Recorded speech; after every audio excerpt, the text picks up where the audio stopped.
20h30 à Paris, bienvenue si vous nous rejoignez. On va plus loin dans un instant avec Ziad Limam, directeur du mensuel Afrique Magazine. Bonjour Ziad. Bonjour. Face à vous, non pas un, mais deux chroniqueurs internationaux ici même à France 24. Wassim Nasr, bonjour Wassim.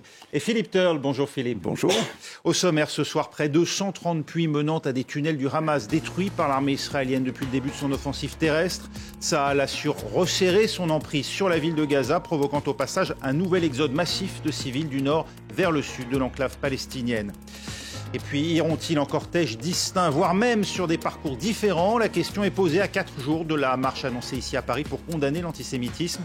En cause, la présence annoncée du Rassemblement national de Marine Le Pen. À gauche, Jean-Luc Mélenchon et la France Insoumise ont déjà dit qu'ils n'iraient pas. C'est tout de suite, on va plus loin.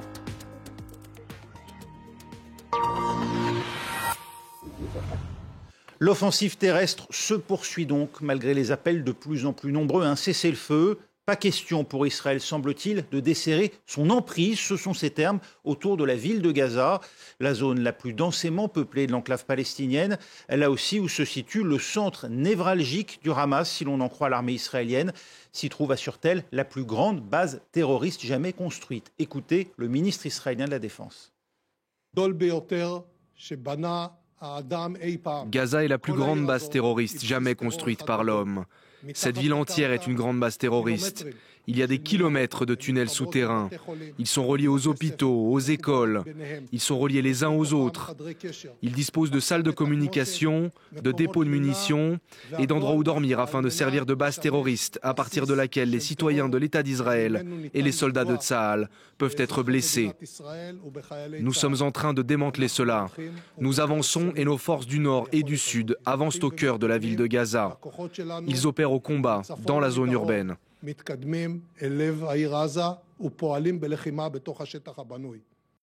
Voilà, Wassim Nasr, dites-nous où opèrent actuellement les forces israéliennes dans Gaza? Bon, on va tout de suite regarder une carte sur laquelle on va pouvoir voir l'avancée de l'armée israélienne, surtout depuis les dernières 48 heures. Donc là, on voit sur la carte toutes les zones en rouge sont les zones investies par les forces armées israéliennes. Et surtout, ce qui se passe depuis 48 heures, on voit qu'au nord, sur la zone côtière, entre Beth Lahia et sur la route là qu'on voit, la rue Al-Rachid, qui s'arrête au camp Shati. Donc le camp Shati, c'est une zone densement qui est très densément urbanisée, avec une forte densité en termes d'habitation et de population. Mais ce point-là n'a pas été encore investi par l'armée israélienne. Et donc vous voyez qu'ils ont avancé sur les zones agricoles, puis petit à petit dans des zones plus ou moins avec des petites habitations. Et là, depuis hier, on arrive vers les zones avec une densité urbaine importante. Et d'ailleurs, on va voir une photo, parce que sur cette photo, on va voir la grande roue. Cette grande roue, c'est le dernier point, c'est à côté du port de Gaza, et c'est le dernier point au sud du camp Shati, ce qu'on appelle le camp Shati. Et ça, c'est une preuve par l'image que l'armée israélienne est arrivée jusqu'ici. L'armée israélienne qui indique que ses troupes ont découvert et détruit depuis le début de l'opération terrestre près de 130 puits qui mènent à des tunnels dans Gaza. On assiste à des changements tactiques depuis 48 heures? Il y a des changements tactiques depuis 48 heures et ça aussi on va le voir par des images, parce que ce qui était au début des combats dans des zones ouvertes ou des zones agricoles comme on l'a dit, avec des binômes de tireurs du Hamas, donc avec des RPG-7 qui tirent, là voilà, c'est les images de l'armée israélienne qu'on voit à l'image. Donc ce qu'on remarque, ce sont dans un quad des fantassins israéliens. Et quand il y a fantassins comme ça dans la rue, ça veut dire que la zone est contrôlée. Parce qu'au début, on voyait que des blindés comme ça. Là, c'est un ancien char Centurion transformé par les Israéliens en transport de troupes. Là, on voit les matadors qu'ils utilisent pour casser les défenses du Hamas, les lance-roquettes. Mais on voit que c'est une zone de contrôle. C'est pas une zone de combat. Parce que ce qui manquait à l'armée israélienne au début, on voyait les chars avancer et se faire taper sans fantassins autour. Là, quand on voit les fantassins au sol pour protéger les armées, c'est que les formations peuvent avancer dans une zone qui n'est plus une zone juste de percée, mais une zone de contrôle. Et on a des images du Hamas qu'on va voir, parce qu'on verra là-dessus, en tout cas, l'évolution des combats. Là, c'est l'usage de mortiers de 120 mm, toutes dans les zones autour de Gaza City. C'est pas du tout une zone urbaine. Et l'usage du mortier de 120, c'est pour retarder l'avancée des forces israéliennes. On voit les équipes se relayer. Et ça n'est pas d'une grande utilité dans une zone urbaine dense. Ça, justement, là, ça fait partie des premières, deuxième lignes de défense du Hamas avant d'arriver vers les zones densement peuplées. On va avancer vers une autre vidéo aussi, du Hamas aussi, où on voit, là, ce sont les combats urbains. Donc, les dernières 48 heures, on voit les immeubles, ce qu'on a pu voir à Alep, ce qu'on a pu voir à Homs en Syrie, ce qu'on a pu voir à Mossoul en Irak. Et là, on voit toujours les lance-roquettes RPG-7 avec des tandems. Donc tandem, c'est double tête explosive fabriquée par le Hamas en interne. C'est très facile à fabriquer et c'est ce qui fait mal aux blindés israéliens, sachant que chaque tir ne veut pas dire destruction, mais en tout cas, ils ralentissent l'avancée et ils détruisent quand même et ils font des victimes dans chez les Israéliens. Et là, ce qui est intéressant à voir aussi, c'est que toute cette destruction, donc due au bombardement de l'artillerie et à l'aviation israélienne, devient un atout pour les défenseurs des zones urbaines. Parce que ça entrave l'avancée des forces, ça ralentit en tout cas l'avancée des forces. Et là, on voit que dès qu'il y a un rassemblement au milieu des zones urbaines des forces israéliennes, elles sont attaquées de toutes parts, même si ce sont des petites attaques. Mais quand ils sont attaqués par le haut, et par les arrières, et par le bas, ça devient dur à gérer. Et là, pour la première fois en image, on a vu l'usage ce qu'on appelle un ETGM, donc un missile anti-char guidé. Ce qui veut dire que jusqu'à maintenant, le Hamas n'avait pas sorti tous ses atouts. Il a gardé ses atouts et son arsenal pour les combats urbains qui s'annoncent très durs pour l'armée israélienne, mais aussi pour le Hamas. Donc depuis 48 heures, 24 heures, on rentre dans le dur des combats. Et on sait que les combats de conquête urbaine sont souvent les plus difficiles à mener, Absolument. y compris dans le cadre et surtout même dans le cadre de guerres asymétriques. Ziad Limam, Israël a juré de détruire le Hamas. Ce sont les termes de l'état-major israélien. Cet objectif est-il réaliste? Est-il même souhaitable? En tous les cas, ils vont détruire une grande partie d'un Hamas. C'est-à-dire celui qui est géographiquement localisé à Gaza avec tous les aléas d'une guerre urbaine dont on voit les images. Je suis assez impressionné de votre analyse parce que comme il y a si peu de journalistes, à part ceux qui sont maintenant embedded, parce que maintenant il y a des journalistes embedded avec l'armée israélienne, mais en gros on a très très peu de véritables témoignages sur le terrain, à part ces images effectivement qu'on peut décrypter, qui sont soit des images générées par le Hamas, soit des images générées par l'armée israélienne. Mais donc on va rentrer dans le dur, comme vous le disiez. Il y aura probablement, j'allais dire, une défaite partielle, totale de l'appareil Hamas qui va être pris dans la nasse. Mais ce qu'on comprend pas et ce qu'on voit pas, c'est quel est je veux dire, on a du mal à définir les buts de guerre. On a du mal à voir quelle sortie de guerre. On a du mal. Bon, ça peut durer encore des semaines, des mois, et on voit bien que autour d'Israël, les Américains en particulier tentent de commencer à formater ce débat sur comment on sort et vers quoi on sort. Et on voit aussi que y a des aspects de la guerre pour la guerre. C'est-à-dire comme on n'a pas du côté israélien une véritable stratégie de sortie de guerre, puisque Netanyahou dit quelque chose, le ministre de la Défense dit quelque chose, des militaires disent quelque chose, des anciens militaires qui ont plus de liberté de parole disent autre chose. Du coup, la guerre devient un outil qui s'auto-alimente. C'est-à-dire, il va falloir tout détruire, tout casser, tout péter, tout raser. Et tant qu'on est dans ce processus-là, se pose pas la question de qu'est-ce qu'on va faire après. Oui. Et la pression occidentale, s'il y en a une, elle s'organise un peu autour de cette question du après. Cet objectif, destruction du Hamas, justifie-t-il ce à quoi on assiste actuellement avec des milliers de Palestiniens à nouveau aujourd'hui, ceux qui étaient restés dans le nord et qui fuient les combats et qui rejoignent donc la corde des déplacés dans le sud. On évoquait 1 million de déplacés au sud, mais manifestement il y a encore des habitants de Gaza qui étaient restés dans les zones du nord. Non, mais ces images ont des effets absolument dévastateurs sur les opinions publiques. Ce qu'on appelle un peu les Suds globaux, là, un peu facilement, disons ce concept, mais qui est quand même un concept transversal maintenant. C'est-à-dire, il y a toute une partie de l'opinion qui voit ces images de Palestiniens qui traversent Gaza avec des drapeaux blancs, avec des gosses dans les mains, qui essayent de fuir. On ressort le mot quand même qui est un mot absolument déterminant dans l'histoire arabo-palestinienne et qui concerne aussi les musulmans, qui est la Nakba, la grande catastrophe. Donc on voit très bien ces images, à quel point elles génèrent une émotion très puissante. Et puis, il y a quand même une véritable question sur la technique de guerre, sur ces bombardements aériens, parce qu'on voit bien, je veux dire, moi, je suis pas un militaire, mais je suis pas naïf. Je veux dire, quand le ministre de la Défense dit on identifie, on a l'impression qu'il les a identifiés hier, comme si Israël n'avait pas couvert, sursatellisé. Savent très bien comment ça se passe, savent très bien qui est quoi, où est quoi. Mais cette technique du bombardement généralisé sur des cibles civiles, il faut le dire. Je veux dire, ça n'empêche pas d'avoir une réflexion, parce qu'on est toujours pris dans cette discussion, ça n'empêche pas d'avoir une réflexion sur ce qui s'est passé le 7 octobre, mais ce qui se passe depuis en termes de méthode de guerre, qui est en gros la destruction de Gaza, y compris avec les pertes civiles, c'est ce que les théories militaires israéliennes, hein, c'est ce que les Américains appelaient le shock and awe, la terreur et la force. J'ai oublié le mot exact en hébreu, je crois que c'est dalia. Il faut créer cette terreur, cette peur pour casser l'ennemi. Le coût civil de ça est immense et ça rejoint la première question du but, comment on sort de cette guerre avec ce coût civil aussi stupéfiant. Après, il faut rappeler quelque chose, que ces images-là aussi créent de l'émoi dans les sociétés civiles occidentales, et qu'il y a un facteur assez important qu'il faut garder en tête. C'est pour ça que j'ai rappelé Mossoul, Alep, la Syrie tout à l'heure. Ce niveau de violence est devenu le niveau de violence dans cette région du monde.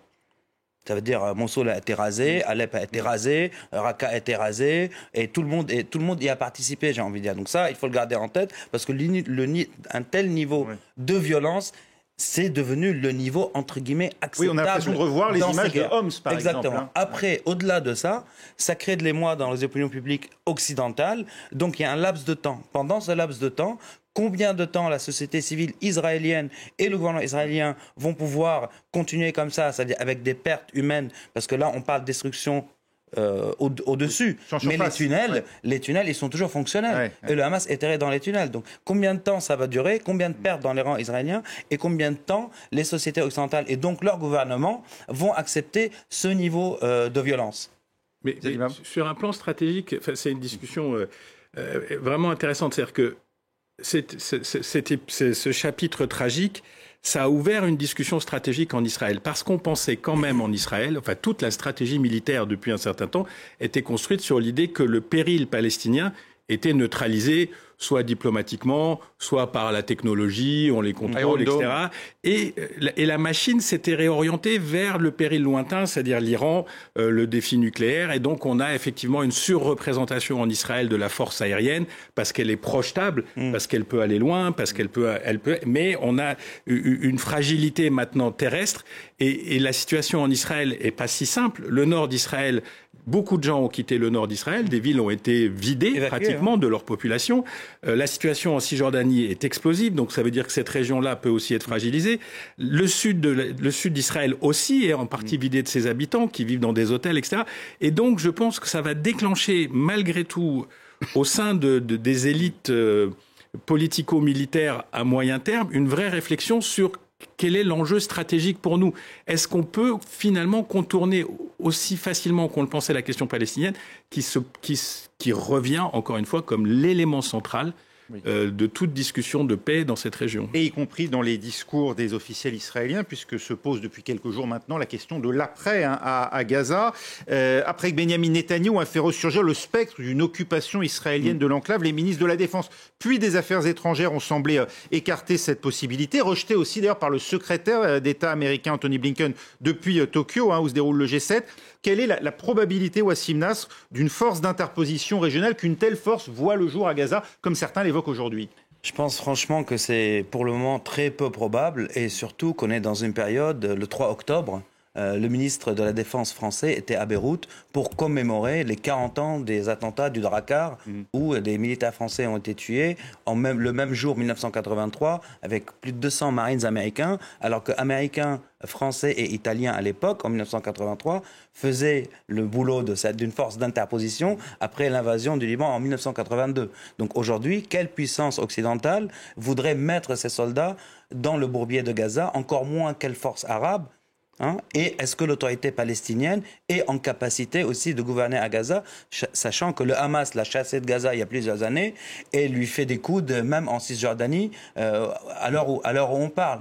Donc ça reste quand même une question à laquelle où il n'y a pas de réponse aujourd'hui. Parce que même quand Netanyahou dit on veut occuper Gaza, tout de suite ces ministres disent non.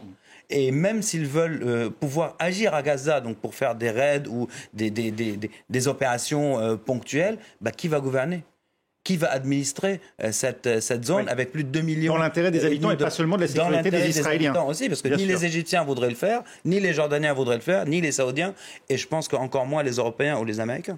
Merci Wassim Nass d'avoir été avec nous. Un mot justement de Ziad Limam sur cette question. Qu'a cherché à faire d'après vous Netanyahou? Vous pensez qu'il a, c'est tout simplement une déclaration non concertée avec le reste du cabinet israélien? Est-ce qu'on assiste à des dissensions au sommet sur cette question? Et puis que va devenir quand même Gaza? Non, je pense que cette phrase qui vient après, qui n'est pas une phrase isolée, qui est dans un discours, dans une intervention télévisée, elle souligne à quel point il n'y a pas d'option stratégique. C'est-à-dire qu'à part la guerre, à part essayer de casser Hamas, mais on en a parlé souvent dans ce plateau, le Hamas n'est pas que en Israël, n'est pas que à Gaza, et c'est un mouvement, c'est une idéologie avec un mouvement armé, probablement des techniques terroristes, on l'a vu le 7 octobre, mais il y a aussi une branche politique, il y a aussi des intellectuels, ils sont disséminés dans le monde entier, donc on va pas éliminer l'islamisme militant, que ça soit chez les Palestiniens ou chez les Arabes ou chez même un certain nombre d'Occidentaux qui sont devenus des islamistes militants. Donc ça va pas disparaître.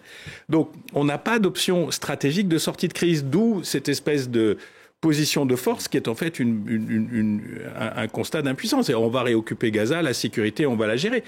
Bon courage, parce qu'avec le nombre de martyrs en utilisant les mots du Hamas, le nombre de martyrs qui ont été créés.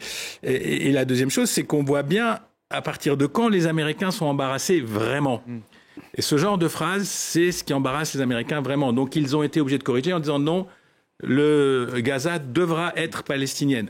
On va voir, c'est la guerre sans fin. Et avant d'évoquer l'avenir, il y a évidemment l'aide immédiate à apporter aux Gazaouis. Il en sera question demain, ici même à Paris, où sont réunis près d'une centaine d'États et d'organisations humanitaires. Philippe Turle, on en attend vraiment des avancées. Il est question de... On entend parler d'aide par la voie maritime, de navires hôpitaux. Il peut sortir quelque chose réellement? Alors, on espère, tous les participants espèrent qu'il y aura quand même des avancées. Le problème, c'est que Israël ne sera pas là.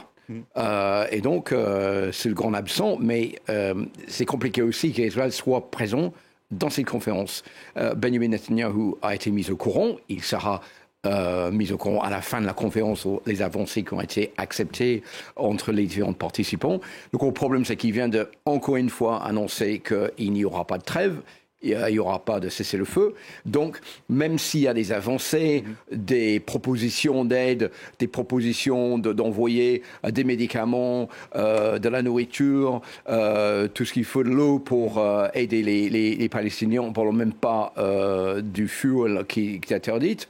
C'est difficile de savoir comment tout ça va arriver à rentrer dans Gaza parce que la frontière est toujours fermée. Donc, il va y avoir nécessairement de la pression sur les Égyptiens pour ouvrir Rafah. Donc, je vous rappelle que c'est le seul passage en dehors d'Israël pour rentrer dans Gaza.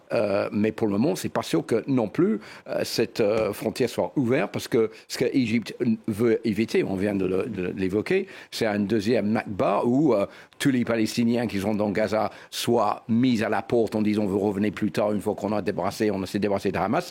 Et bien finalement, ils ne reviendraient pas. Donc, c'est extrêmement compliqué de savoir si cette conférence demain va s'accoucher de quelque chose. Et j'espère que ça ne va pas être juste une souris. D'autant que les ONG disent qu'il faut absolument un cessez-le-feu, pas simplement des pauses humanitaires, voire une trêve. Or, c'est précisément ce qui semble être en cours de négociation au Qatar. L'idée d'une trêve en échange de libération d'otages. On sent quand même que c'est une idée qui montre malgré tout un arrêt dans les combats, même temporaire, Ziad Limam. Écoute, si on est optimiste, peut-être, parce que c'est un peu les termes du débat. Derrière, le Netanyahou a dit pas de trêve, je ne sais pas quel mot exact il a utilisé, sans libération de tous les otages. Donc on voit bien que c'est une discussion extrêmement compliquée. Parce que pourquoi, si on se place du côté... Lui parle de cesser-le-feu pour la libération de tous les otages, qui est la vision maximaliste. Oui, mais donc du coup, en quoi le Hamas serait tenté de donner une de ses cartes absolument pour après se faire ratatiner sur place. Donc, dans tous ces conflits, c'est d'ailleurs intéressant de voir le rôle des Qataris, comment les Qataris arrivent à être des interlocuteurs de tous les acteurs. On pourrait parler des Saoudiens, dont on ne parle pas beaucoup, mais dont je pense qu'on entendra aussi un peu parler de plus en plus, parce qu'ils ont un rôle important. Une rencontre, Ebrahim Raïssi se rend d'ailleurs à Riyad. Toutes ces choses-là bougent, mais il y a un facteur aussi qui va jouer, aussi m'en parlait, c'est les opinions occidentales commencent aussi à peser sur ce conflit, c'est-à-dire, et peut-être qu'on en parlera dans le cas de la manifestation, mais voilà, donc tout ça joue en même temps.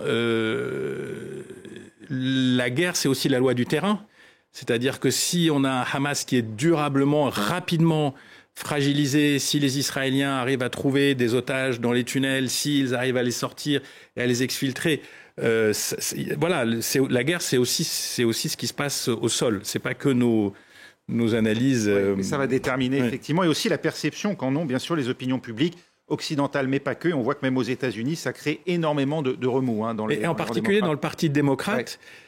Qui est traditionnellement le parti qui est travaillé par cette discussion sur la Palestine, etc. Et les Juifs, ce qu'on appelle les Juifs libéraux américains, qui sont traditionnellement assez très anti-Netanyahou et très anti, j'allais dire, de la droite israélienne messianique. Donc on voit que ça se discute aussi. Et au Parti travailliste aussi, Keir Starmer est un peu secoué là par certains cas. Oui, Keir Starmer qui a refusé d'appeler pour un cessez-le-feu. Oui. En Grande-Bretagne, on dit on ne peut pas signer un cessez-le-feu avec un groupe terroriste, a déjà commencé à perdre certains ministres clés dans son parti, enfin des ministres d'opposition, mais c'est vrai que c'est une vraie casse-tête. Et en France, d'ailleurs, le message est très flou qui sort du gouvernement, parce qu'on a Emmanuel Macron qui n'a pas encore appelé pour un cessez-le-feu, qui parle d'un trêve humanitaire. Il y a Catherine Colonna, le ministre des Affaires étrangères, qui a parlé d'un cessez-le-feu. Donc on ne sait pas trop où positionne la France dans tout ça. Est-ce que la France veut ou veut pas? Apparemment, Emmanuel Macron appelle pour juste une trêve pour pouvoir laisser rentrer de l'aide humanitaire. Mais c'est vrai que le débat n'est pas tranché si on doit signer un cessez-le-feu pour laisser rentrer de l'aide humanitaire. Et si oui, est-ce qu'on doit le faire avec une organisation terroriste qui n'est pas toujours vue comme une organisation terroriste par d'autres pays arabes qui le voient comme une organisation de résistance. Donc le débat est extrêmement compliqué. En fait, ce qui a en partie changé, c'est que c'est un débat qui traverse les opinions dans le monde maintenant. Avant, c'était quand même une histoire les Arabes, et puis au début, c'est les Arabes et Israël. Et puis après, le phénomène, le fait colonial, le fait de l'occupation a fait que c'est devenu une quête, un sujet sud globaux de plus en plus. Et il y a cette espèce de rupture, de fracture, et on le sent particulièrement peut-être plus dans les pays du Maghreb, peut-être plus en Afrique, peut-être plus au Moyen-Orient, cette rupture, et en particulier avec la France, qui est considérée comme étant alliée. Mais on voit, comme vous l'avez dit, aux États-Unis, en Angleterre, en Écosse, on a un Premier ministre écossais, dont la famille est menacée à Gaza, et on voit les étudiants, et on voit que les générations plus jeunes dans les pays occidentaux sont plus sensibles au destin des Palestiniens, donc ça bouge de tous les côtés et ça rend la situation politique, y compris en Occident, extrêmement volatile à gérer. Et d'ailleurs, aux États-Unis, les gros soucis de Joe Biden en ce moment, c'est qu'il voit son soutien s'effondrer et parmi les jeunes et parmi les Arabes américaines qui ne comprennent pas ce soutien infaillible à l'Israël, et donc il commence à avoir des soucis à se faire vis-à-vis de sa réélection l'année prochaine face à Donald Trump, qui mène déjà dans beaucoup de sondages. Et c'est dans ce contexte donc de difficulté dans l'opinion en tout cas qu'a lieu dimanche à Paris la grande marche civique contre l'antisémitisme voulue par les présidents des deux assemblées, Yael Braun-Pivet et Gérard Larcher, censée rassembler l'arc républicain en signe de solidarité avec tous les Français de confession juive dont certains se sentent menacés aujourd'hui. Cette initiative au final divise une partie de la classe politique, à gauche notamment, en cause la présence annoncée dans le cortège du Rassemblement national et donc de Marine Le Pen. Ziad Limam, est-ce que vous comprenez la réaction de la France insoumise, pour parler d'elle, parce que c'est véritablement avec elle que se fait finalement la scission du reste de la classe politique, et de Jean-Luc Mélenchon, son tweet d'hier qui dénonce, je cite, le rendez-vous des amis du soutien inconditionnel au massacre. Est-il allé trop loin ? Non, mais il est sur une position très maximale dans l'opinion, dans la classe politique française. Il l'affiche, il l'assume. Elle est à échelon variable, parce que ses amis ont beau jeu de montrer que quand il s'agissait des retraites, on pouvait manifester avec le rassemblement, et quand il s'agit de la Palestine ou de l'antisémitisme, on manifeste pas. Moi, je sais pas si je comprends ou je comprends pas. Tout ce que je vois, c'est que ce sujet qui devrait être un sujet de consensus national, l'antisémitisme, comme l'islamophobie, comme le racisme, comme toutes ces essentialismes, finalement. Tous ces essentialismes, toutes ces attaques sur les races, les genres, les origines, etc. Ça devrait être des causes nationales, sont prises au piège d'une discussion politique.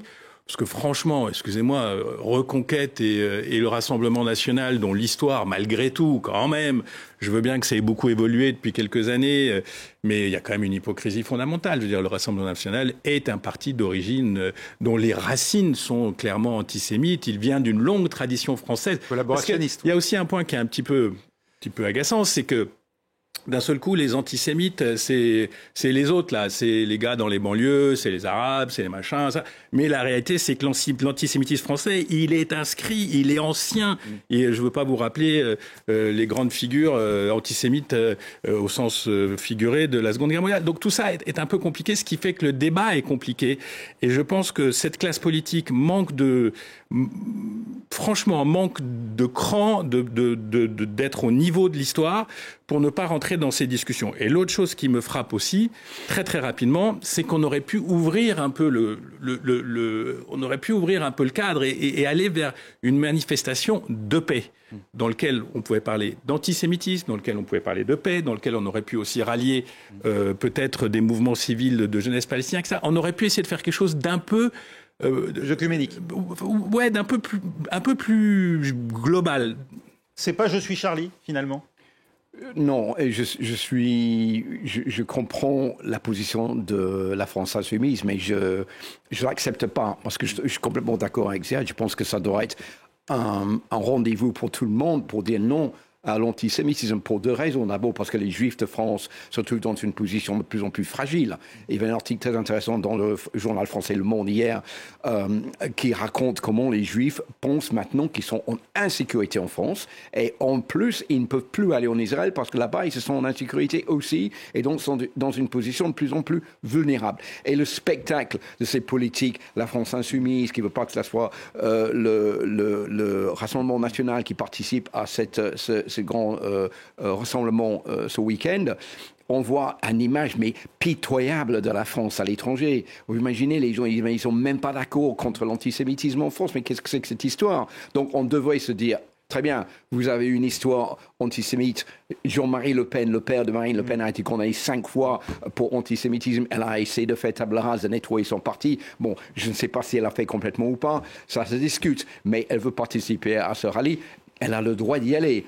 Donc, je pense que pour une fois, parce que l'heure est grave, on devait oublier les différences et quand même se manifester. Mais ce que veut Jean-Luc Mélenchon, c'est de ramener dans son camp tous les musulmans de France. C'est pour ça qu'il n'a pas appelé Hamas un groupe terroriste et c'est pour ça qu'il ne veut pas participer à ce rallye ce week-end. On va supposer que tous les musulmans de France adhèrent à ce discours, Exactement. qui est loin d'être prouvé. Oui. Tout à fait. Merci beaucoup Philippe Turle, Ziad Limam d'avoir été avec nous. On va plus loin, c'est terminé. On se retrouve dans 3 minutes pour un nouveau journal.